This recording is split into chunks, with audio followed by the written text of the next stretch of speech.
Hello friends, welcome back to our channel Dentophile. Today we are going to discuss about Kennedy classification for partially edentulous arch. Now let's start without any delay. Kennedy classification is the system for classification of partially edentulous arch. Partially edentulous arch means dental arch that lacks one or more teeth, but not all. That is, some of the teeth are still there in dental arch. This system of classification was given by Dr. Edward Kennedy in the year of 1923, and it is the most common and simplest method for partially edentulous arch and used by both students as well as the surgeons. As beside of being very easy to remember for students, it also helps the surgeons to communicate about the condition and decide the line of treatment in case of partially edentulous arch. Kennedy has divided all partially edentulous arches into 4 main types, and conditions other than those determining types were designated as modification spaces. Now let us jump into Kennedy classes. Kennedy class 1. It includes bilateral edentulous areas located posterior to the remaining natural teeth. In short, it can also be defined as bilateral distal extension or bilateral pre-saddle. This is the most common presentation. Here there are no further tooth posterior to the edentulous areas. Kennedy class 2. It includes a unilateral edentulous area located posterior to the remaining natural teeth.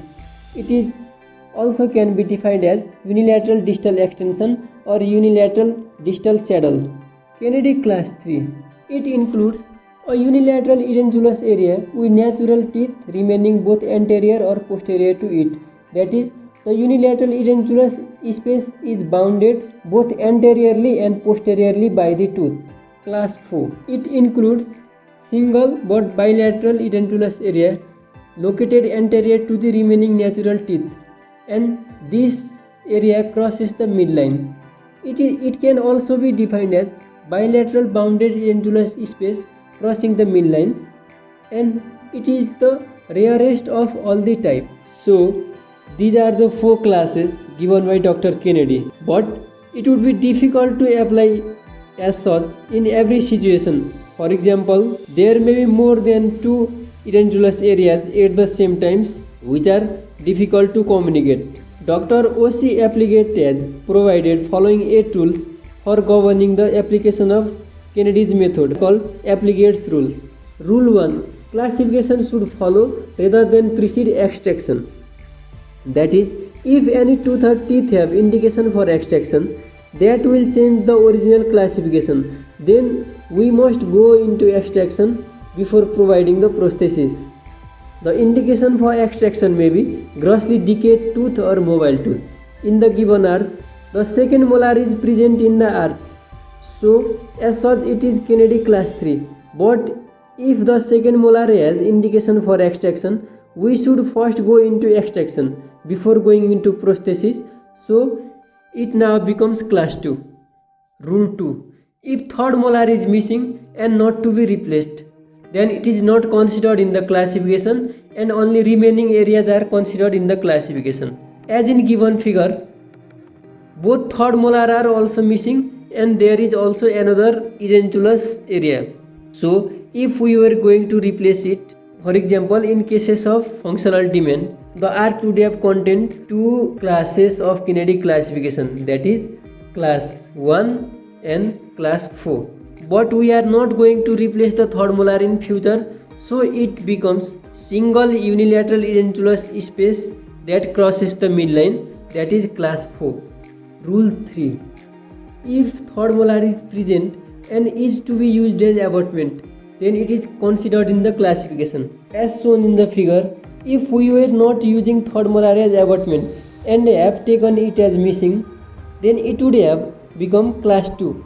But the third molar is strong enough to serve as abutment and we are using it as abutment. So now the partial edentulous area becomes class 3, that is space bounded anteriorly and posteriorly by the tooth.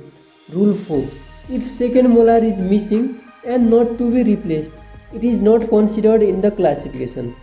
In the given figure, the second molar is missing and there is also another edentulous area. So as such, it contains two classes, that is class 3 and class 2. But we are not going to replace the second molar. So now it becomes single edentulous space bounded anteriorly and posteriorly by the tooth. So now it becomes class 3. Rule 5 and Rule 6 come together. Rule 5. The most posterior edentulous area or areas determine the classification. And Rule 6. Edentulous areas other than those determining the classification are referred as modification spaces. That is, according to Rule 5, in cases of multiple edentulous areas, the Kennedy class is determined by the most posterior edentulous areas. And according to Rule 6, edentulous spaces other than determining classification are referred as modification spaces. So in the figure, there are two spaces. One is class 3 and another is class 2. So according to Rule 5, distal most space determines the class. So it becomes class 2. And according to Rule 6, the another species is known as modification space. That is, the class 3 here becomes modification space. Rule 7. The extent of modification is not considered. Only the number of additional edentulous areas are considered. According to this rule, whatever the extent, it doesn't matter in case of modification. After determining the class, we simply count the modification spaces and represent them by the numbers. In the first figure, there are 3 edentulous spaces, and according to Rule 5, it is case of class 2 and the other 2 are considered as modification spaces. So it is case of class 2 with modification 2, and the second figure is case of class 1 with 3 modification, and figure 3 is case of class 2 with 2 modification. So we should consider only the number of modification spaces no matter what their extension is. Rule 8. There can be no modification areas in class 4 arches because according to Rule 5, class is determined by posterior most edentulous arches. So if any edentulous arch is present posterior to class 4, then class is determined by that edentulous areas, and this class becomes modification space. So in the given figure, figure 1 is case of class 4, and although the figure 2 also contains class 4 spaces, but it is case of class 3 with modification 1. Dr. O.C. Applegate later attempted to modify the Kennedy's system of classification on the condition of abutment and added class 5 and 6. According to him, class 5 includes edentulous area bounded anteriorly and posteriorly by natural teeth, but in which anterior abutment, that is lateral incisor, is not suitable for support. It is basically class 3 situation where the anterior abutment cannot be used for any support. Hence, it cannot be treated like a conventional class 3 edentulous space. Class 6 includes edentulous area in which the teeth adjacent to the space are capable of total support for the required prosthesis. These denture hardly require any support. Most of the removable partial denture are tooth supported, hence this condition is classified as a separate group. Now let's see some examples of Kennedy classification and Applegate's rules.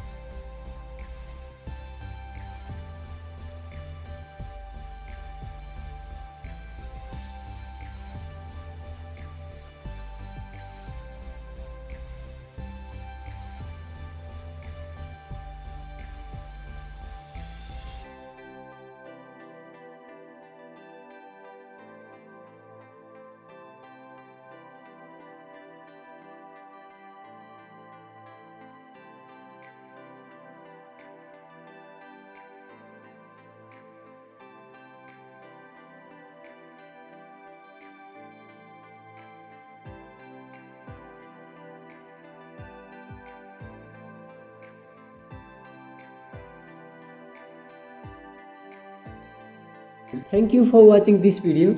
Please don't forget to like, subscribe and share our videos and hit the bell button to get our new videos.